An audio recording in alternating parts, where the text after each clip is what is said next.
If you're thinking about opening a cloud kitchen, sometimes known as a ghost kitchen or virtual kitchen, make sure you watch this video to know and understand the step-by-step process to doing just that.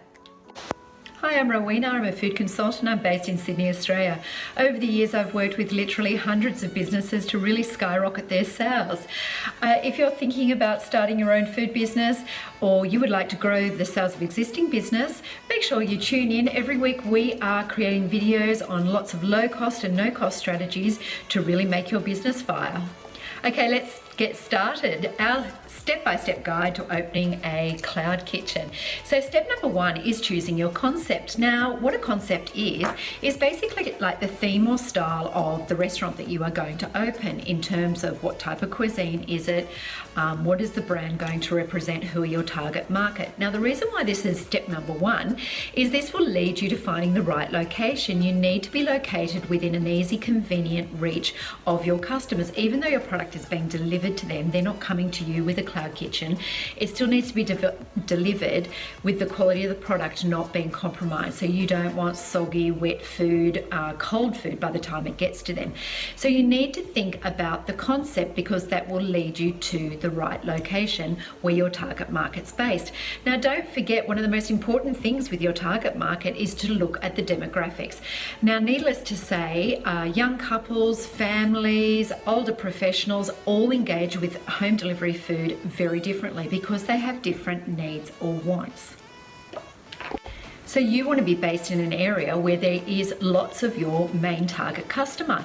Also look in that local area to see what other concepts are doing well, but also where there are gaps.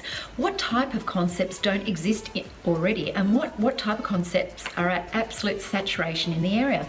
Now, by this I mean, let's use the example of pizza. You go to some areas and there are so many pizzerias, takeaway pizzas, dine-in pizzas, wood-fire pizza.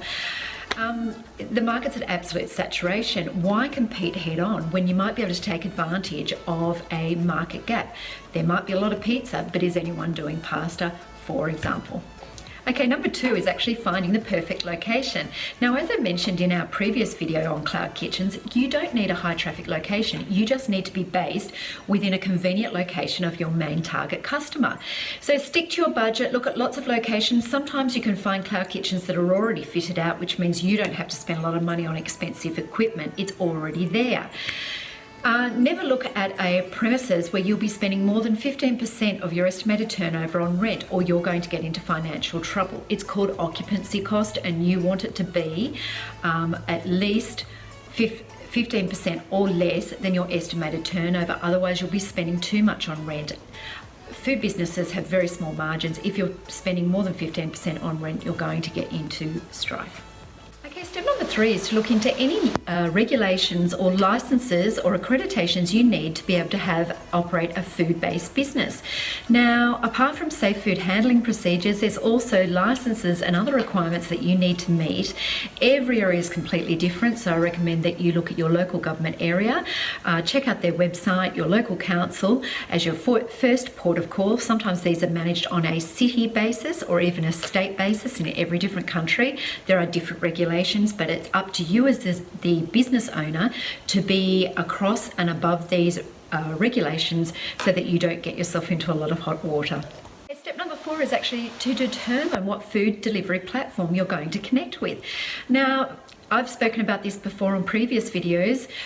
Food delivery platforms are a necessary evil. They actually act exactly like Google as a search platform. So you need to be registered on them to be found, especially when you have what is predominantly an online-based business, a cloud kitchen.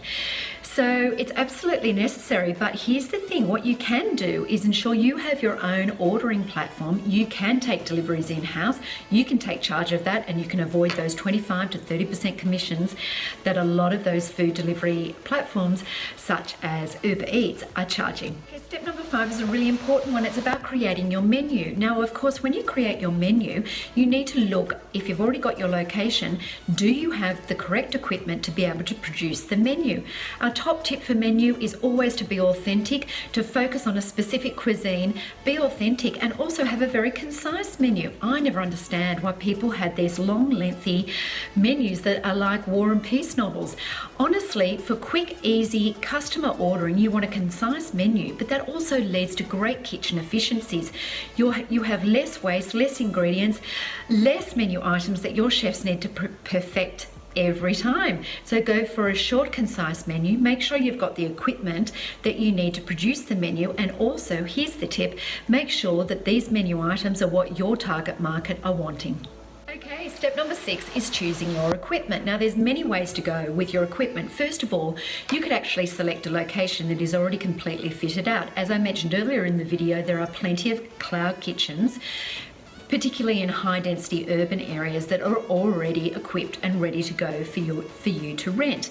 But if you're starting out, then really think about leasing and hire purchase, or even renting equipment rather than purchasing equipment. You are going to end up blowing your budget if you go out and buy brand new equipment and fully fit out a commercial kitchen. You will need hundreds of thousands of dollars depending on where you're located. So look at secondhand equipment, look at renting, look at leasing equipment, and of course always check it with your menu to make sure you're only purchasing, renting, or leasing the equipment that you need for your specific cuisine and your specific menu. Number 7 is building your team. Now, you don't need to worry about front of house, you just need to focus on your back of house team. So here's the tip.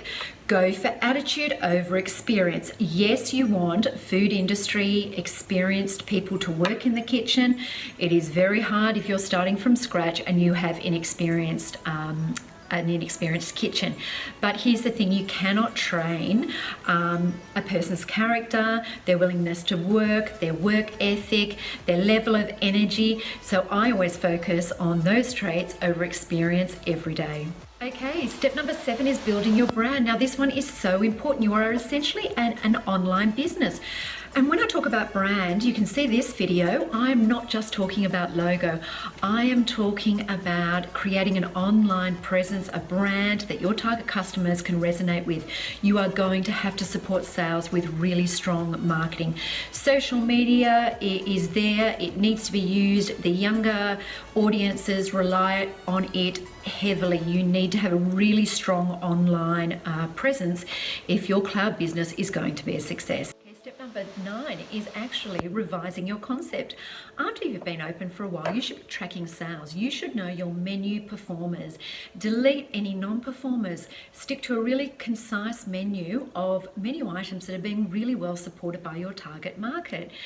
You need to tweak your concept, make sure using customer feedback, looking at sales, looking at difficulties and operational issues in the kitchen. You need to constantly evolve your concept to make sure that it can be the very best it can be, but also to ensure that you are giving customers exactly what they want.